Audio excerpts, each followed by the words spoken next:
Welcome to the Deep Dive. Today we're really getting into a pivotal decade for the United States, the 1840s. Absolutely. This is when that whole idea of manifest destiny, really grabs hold. Yeah, and it fuels this massive westward push. We've got some great sources lined up that shed light on the politics, the tricky diplomacy, and just the core ideas driving all that growth. Right. And what's really interesting is how this belief, this sort of conviction that America was meant to span the continent, it wasn't just talk. No, it had real boots-on-the-ground consequences, Yeah. shaped the actual borders we see today. Exactly. So the big question we're digging into is, how did manifest destiny actually physically and politically redraw the map of the U.S. back then? And we'll tackle that by looking at a few key things that are all sort of tangled together. The weird presidential situation with Tyler, for one. And those touchy negotiations with Great Britain. Can't forget manifest destiny itself as an idea, obviously. Yeah. Then Texas coming into the Union, the Oregon deal. And of course, the Mexican War, which had huge repercussions. Okay, so let's start maybe with John Tyler. His presidency was, well, unexpected. Totally unexpected. You have the 1840 election, the Whigs win with William Henry Harrison, Tippecanoe, and Tyler too, that whole thing. Kitschy slogan. Very. But the Whig power players, guys like Clay and Webster, they figured they'd be running the show through Harrison. And then boom, Harrison gets pneumonia, dies just a month in. Suddenly, Vice President John Tyler is president. Right. And Tyler, well, he wasn't exactly a Whig deep down. He was more of an old-school Jacksonian Democrat, really. He'd only joined the Whigs because he disliked Jackson's stance during that nullification crisis, right? About states ignoring federal law. Exactly. So he immediately clashed with the main Whig agenda, particularly Henry Clay's American system, the bank, tariffs, internal improvements. Yeah, you can see how, even as the country's looking west, thinking about expansion, the politics back home were a mess. Tyler used to veto a lot. More than any single-term president before him. It really shows those divisions. Congress did manage to get rid of Van Buren's independent treasury system, which Tyler actually signed off on. Okay, so it's some common ground there. Some. But the big one, Clay's push for a new national bank, Tyler vetoed it. Twice. Which led to him getting kicked out of his own party, the Whigs. Yep, formally expelled. And then things got even uglier in an impeachment attempt. Oh. Which then prompted his entire cabinet to resign. Well, almost everyone. Daniel Webster stuck around as Secretary of State for a bit. What a chaotic start. Right. Though amidst all that, he did sign the Tariff of 1842, which nudged duties up a bit. So this internal political chaos is happening. But at the same time, the U.S. has to deal with tricky foreign relations, especially with Britain. Oh, definitely. There was still bad blood left over from the Revolution and the War of 1812. And economically, they were tied, but it was complicated. The U.S. owed British banks a lot of money. Plus, some states had defaulted after the Panic of 1837. And then you had the Canadian Rebellion in 37. Right, where Americans got involved, sending supplies, some even fighting. The U.S. government tried to stay neutral. Officially. But it wasn't exactly a solid neutrality. No.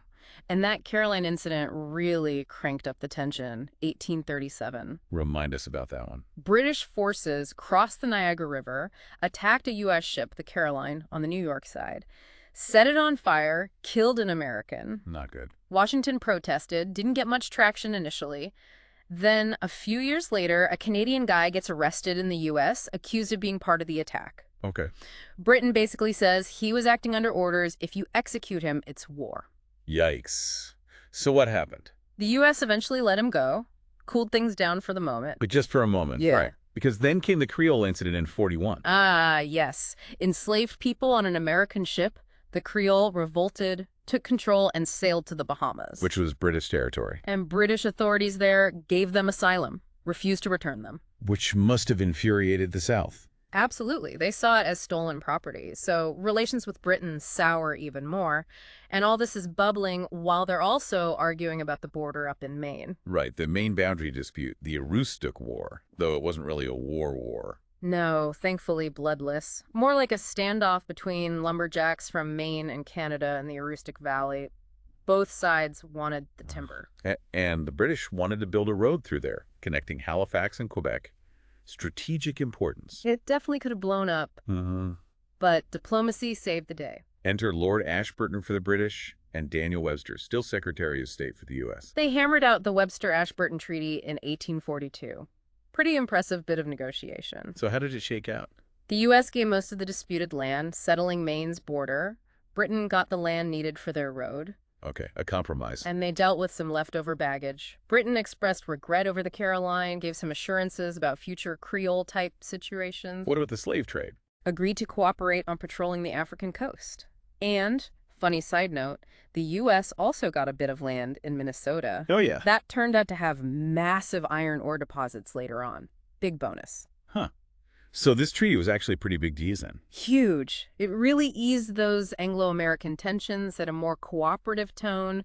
You can argue it sort of cleared the deck, diplomatically speaking. Allowed the U.S. to focus more energy westward. Exactly. With Britain less of a concern, the stage was set for Manifest Destiny to really take over. Okay, let's talk Manifest Destiny. It wasn't just about land grabs, was it? There was this whole feeling behind it. Oh, absolutely. It was this deep, almost religious belief that swelled up in the 1840s and 50s, the idea that God intended for the U.S. to control the hemisphere. Spread democracy from sea to shining sea, that kind of thing. Right. So it's a mix, land hunger, definitely, but also idealism, the sense of mission. And who are the big voices pushing this? Figures like Senator Thomas Hart Benton were key.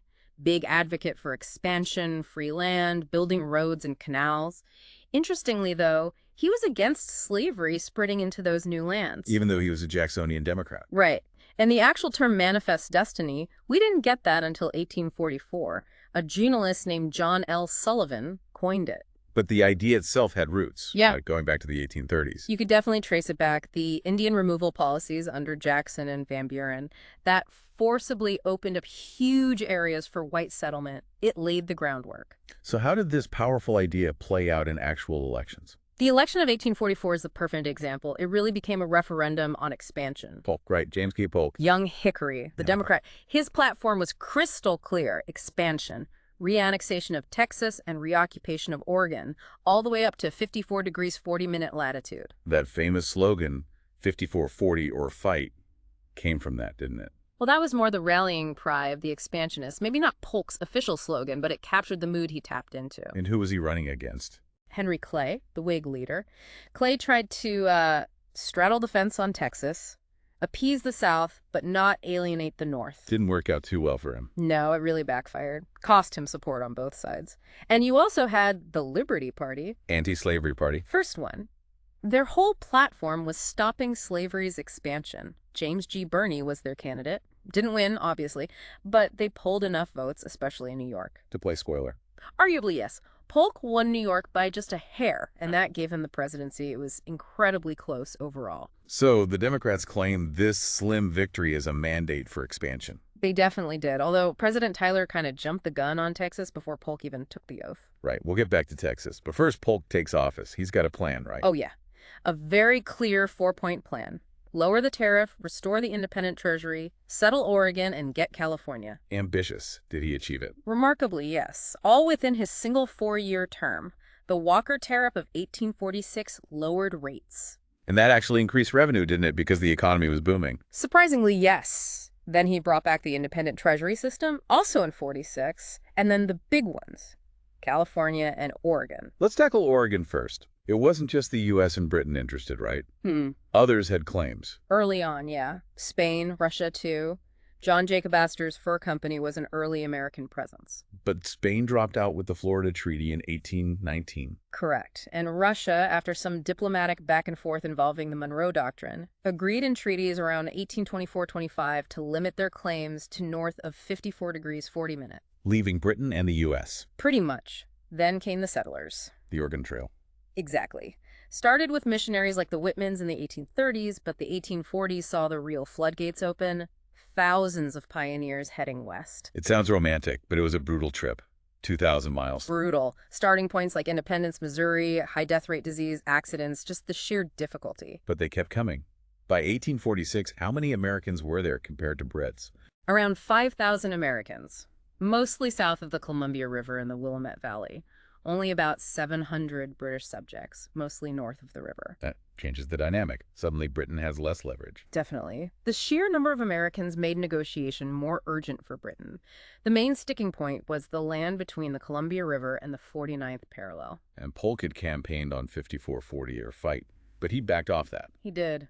Once in office, reality set in. fighting Britain while potentially facing conflict with Mexico wasn't appealing. Plus the slavery issue, right? Adding a huge chunk of likely free territory up north worried the South. That was a big factor, and once Texas annexation looked certain, the South was more willing to compromise on Oregon at the 49th parallel. So Britain proposed the 49th parallel as the boundary. In early 1846, yes. Basically extending the existing U.S.-Canada border straight to the Pacific. Polk agreed, sent it to the Senate. And they ratified it. Pretty quickly, yeah. The Oregon Treaty of 1846, the fact that war with Mexico was brewing probably sped things up. But people in the Northwest weren't happy. Felt Polk gave away too much compared to Texas. There was definitely resentment. They felt the South got the better deal. And we should also mention the Santa Fe Trail, another key route opening up the West, more towards the Southwest. Okay, so Oregon settled. Let's pivot back to Texas. Yeah. Mexico never accepted its independence after 1836. Never. And they made it clear, annex Texas, and it means war with the U.S. And Texas felt vulnerable. Absolutely. They were vastly outnumbered by Mexico. That's why they were seeking protection, signing treaties with Britain, France, Holland. Britain saw an independent Texas as useful, a buffer against the U.S. Exactly. Maybe even a way to undermine the Monroe Doctrine. France also liked the idea of checking U.S. power, so Texas was caught in this international game. And we know annexation was the hot topic in the 44 election. Big split. North worried about slavery, South eager for it. Huge split. So President Tyler, in his final months... The lame duck period. Right. He decides to push annexation through before Polk takes over, but instead of a treaty, which needs 2/3 of the Senate... Where the Whigs could block it. Precisely. He goes for a joint resolution, simple majority in both House and Senate, claims the election was his mandate. And it passes. It does. In early 1845, Texas is annexed. Mexico's reaction? Furious.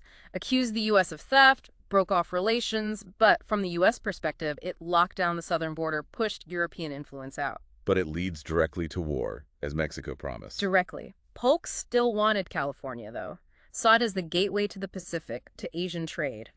But with Texas annexed, relations were terrible. And there was the border dispute within Texas too, right? Nueces River versus Rio Grande. Yes. Mexico recognized the Nueces as the historical boundary. Texas, and Polk supported this, claimed the Rio Grande much further south. Though Mexico cared more about losing Texas altogether than the exact boundary line. Probably true. Plus, the U.S. had these outstanding money claims against Mexico, about $3 million. So Polk tries diplomacy one last time, sends John Slidell. Tries to buy California, offers up to $25 million.